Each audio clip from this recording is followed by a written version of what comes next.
Hey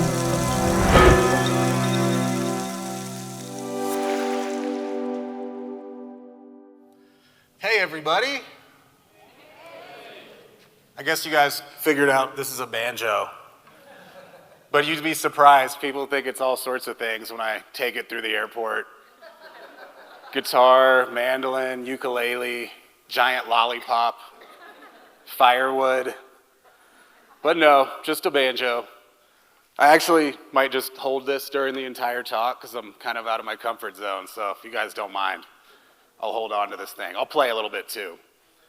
But yeah, I really can't believe I'm here giving a TEDx talk today. And everyone I know thinks this is hilarious because I'm not a doctor or an academic. All the other speakers I've heard today are doing totally amazing things and helping people. And I'm a professional banjo player. Heck yeah. I like that. But I guess I'm here because a few years ago, I became a viral video star. And that's definitely something I never thought would be in my bio. Went viral a few years ago and people really loved this video of me playing banjo for a wild fox. And it really seemed like a funny thing to go viral for to us because I wasn't even doing what I'm known for, which is playing kind of crazy, flashy banjo solos with my band Leftover Salmon. Okay, you guys know them, all right. 320 South, missed that place.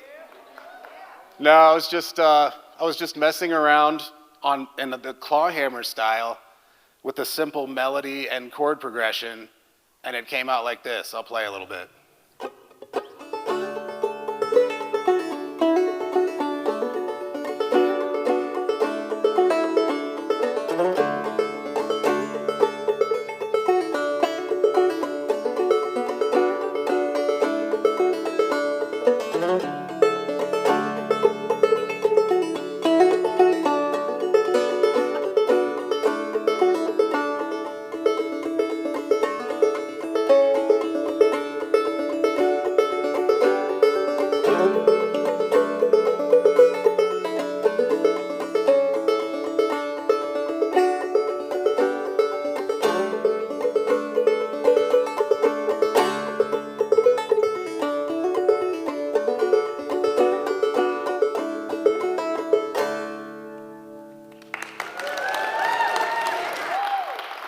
Glad you guys like that. Well, I guess that little tune really resonated with people all over the world, which shocked us. And it really resonated with that wild fox who, according to thousands of comments, looked like he sat down to watch a concert and then came back for an encore. So how did this happen? I can't speak for the fox, but I think it all comes down to one simple idea about where music comes from. So I think most of us know that music is based on patterns, right? Melodies have a pattern and rhythms have a pattern. A rhyme scheme has a pattern. To compose any piece of music, you need a basic understanding of patterns, which is just anything that repeats itself, creating a structure. Now, this isn't really a new idea. Humans have always loved patterns. We've always used patterns in our oldest stories and songs. We don't know a whole lot about how animals use patterns, but we know that they do use and recognize them.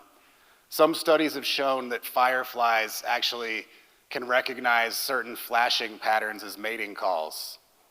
Now, we don't know a ton about how animals process human music, but we know that they make beautiful music and we know that they use music. Birds can actually recognize each other's songs, and whales actually compose music together. And we don't know a whole lot about how foxes process banjo music, but that's probably just because no one's ever played this much banjo for a fox before, which is very lucky for the foxes. But in the comments on this video, we were completely blown away by how many people shared their experiences of playing music for animals. All kinds of animals, from cats and dogs, horses and cows, chickens and guinea pigs, What about you guys? Do any of you guys ever play for animals? Guinea pig? No? And one guy even shared that he played guitar for a spider in his garage and got a positive reaction. And we had no clue how he measured that. But even without this spider guy's comment, the theme in these comments really was overwhelming. And it got us wondering, if animals do love human music, then why? But a better question might be, why not? Because animals have to recognize patterns. Because sure, we don't speak the same language, but our lives are all ruled by the same patterns. Patterns of seasons and time, of spring into summer, and day into night. So whether a fox has ever experienced a piece of banjo music before, they've certainly felt how something can be building towards a crescendo, like the crazy storms in our neighborhood, or just felt how any cycle can be punctuated by momentum and rest. And we actually got to observe this cycle in our own backyard when that banjo-loving fox brought 6 fox kits to move into the den in our backyard for a while. And yeah, we got to watch him and his partner bring 6 fox kits into our yard, and it was so incredibly beautiful to see, but it also looked like really hard work. So we were happy to see the rest part of this cycle when we saw the mama fox resting in the sun later that day. And we had a newborn ourselves at the time, so we were happy to see anyone getting some rest at this point. But it made us realize that she probably knows patterns, right? I'm sure she's seen how these larger patterns can contain smaller patterns, the way a year is made up of days and a day is made up of moments. And I think we both knew that a single day can feel like a year when you have a newborn. And I think, she sees this whole micro and macro pattern thing in her natural life every day, because out there in the natural world, it's hard to avoid. Just think about a plant or a tree and the way it makes a branching pattern, and then that same pattern is replicated in the veins of each leaf. Now, in this same way, a song contains patterns on the micro and the macro level too. In the lyrics, the chorus repeats itself, creating a pattern of repetition. And then on the line level, the rhyme creates another pattern. And underneath this, there's a chord progression creating another pattern. So us as musicians layer all these patterns to create a song. And I think one of my favorite patterns is one that you see in the Rockies a lot. If you've ever looked at a pine cone, you've seen it, the spiral. I might be a little biased though, because my toddler absolutely loves pine cones and we spend a lot of time looking at them. But when you do spend a lot of time looking at pine cones and spirals, you realize that in the natural world, they're everywhere. You see them on scales large and small, from everything to a seashell to the shape of our galaxy itself, right? So if you draw a simple spiral, it grows outward with each repetition, kind of like a song. Each time you loop back around to the original chorus or melody, you add new elements and the music grows outward. So since a spiral is the best pattern to represent music, because it also kind of represents the way we experience time. In the same way, another year has gone by and now it's fall again. The leaves are changing again. But this time our experience is bigger because the lived life behind us is longer. Maybe this is why we feel like music can help us process our experiences on a bigger context. So I don't know if this is what a fox thinks about when they experience a piece of banjo music, but I know that they experience these cycles of time. We all do. Maybe that's why we feel like music can help us process these experiences, because they speak to us like a story on the level of pattern and time. Now, I don't think it's a coincidence that most musicians I know like to spend a lot of time in nature. We play instruments and we write songs, so we live and breathe patterns. And it doesn't hurt that most of us don't have a day job. But we all need this time in nature. Whether we think of ourselves as artists or not, we need to experience these natural patterns.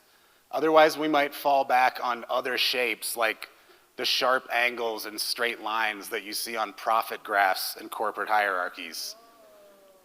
Sorry, but these straight lines really are no foundation for music, but for a lot of people, they're just a daily reality because most of us are taught in straight lines from the time we're young. Straight lines that are just supposed to keep going up and up because that's how capitalism works. Sorry, but what this doesn't allow for is cycling back around to experience it all again with more layers. So if we're too immersed in the world of data and finance, in this world of straight lines, we really might lose our ability to create art that resonates or even to appreciate art at all. And we need art. We need to enjoy it, and we need to make it because it reminds us that we're part of something bigger. It helps us see our lives in a bigger context. In other words, to see our lives in a pattern. It's just one more way that we depend on the natural world. Maybe when we realize this, we'll do a little bit more to protect it. Because it really is critical. The natural world doesn't just keep us alive. It reminds us that we're part of something bigger than our individual lives. And these patterns help us to be creative. They give us a structure and a shape, and then we get to choose how to use that. We get to choose how it branches, or how the spiral loops, or how it ends. Because if you draw a simple spiral, where it ends, you can imagine how it continues on. That's what most of us hope our art will do, right? To reach other people beyond us. But in nature, the spiral doesn't grow forever. Just look at this pine cone. But the spiral does grow in opposite directions all at once, clockwise and counterclockwise, inward and outward, all at the same time. Maybe that's how music works too, Sometimes you're writing a song and it takes a turn and you follow it just to see where it goes because you have a pattern to fall back on. That's what these patterns offer us. If not symmetry, at least continuity. They'll continue on after we're gone. But I'm just a banjo player, so I'll leave you with a song.